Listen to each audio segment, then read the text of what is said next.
Гуджан мен Айгүлдің арасындағы таныстық біраздан бері жалғасып келеді. Бүгін Гуджан Айгүлді анасының туған күніне шақырып, оны жақындарымен таныстырды. Кеш барысында Гуджан көңілді күйде жүріп, би билеп, Айгүлмен бірге уақыт өткізді. Айгүл өзін ұстамды әрі сыпайы ұстады. Алайда кеш барысында Гуджанның анасы оған, екі балаң бар екен, үшіншісін менің ұлыма алып берейін деп жүрсің бе? Деп әзіл шыны аралас сөз айтты.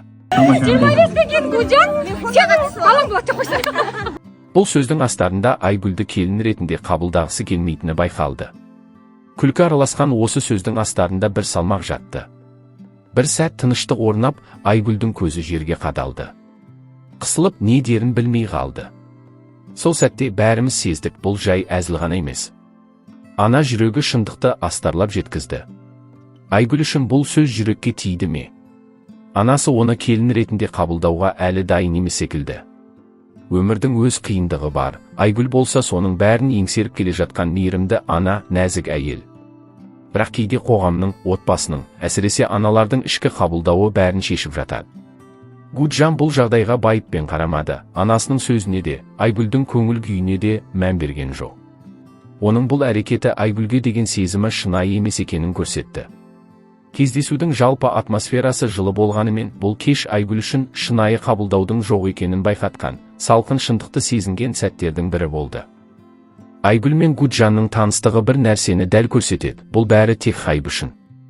Айгүлдің де, Гуджанның да бұл қатынасты шынайы махаббат немесе болашаққа деген жоспар деп қабылдамайтыны анық. Олардың арасында тек көз бояушылық пен жарқын сыртқы көрініс бар. Бірі екіншісін көріп тұрса, бәрі әлеуметтік желіде танымал болу үшін жұмыс істейтіндей әсер қалдырады. Шоу, тек шоу. Гуджан мен Айгүлдің арасындағы әңгімелер, әрекеттер мен әзілдер бәрі жоспарланған және көпшіліктің назарын аударуға бағытталған. Анасының әзілін айтып, Гуджанның оған ешқандай мән бермей өтіп кетуі де осының дәлелі. Кештің атмосферасы да көрермендер үшін жасалған спектакльдей ешқандай шынайылық жоқ. Айгүлді өзінің қол астындағы тұлға ретінде қабылдаудан гөрі, ол тек сценарийдің бір бөлігі ғана. Бұл таныстық нақты өмірде ешқандай мағынаға ие емес. Біз тек шоу көрудеміз. Сөздердің артында ешқандай шынайы сезімдер жоқ. Барлық жағдайдың шын мәнінде жеке адамдар үшін емес, тек көрермендер мен олардың пікірлерін жинау үшін жасалғаны айдан анық.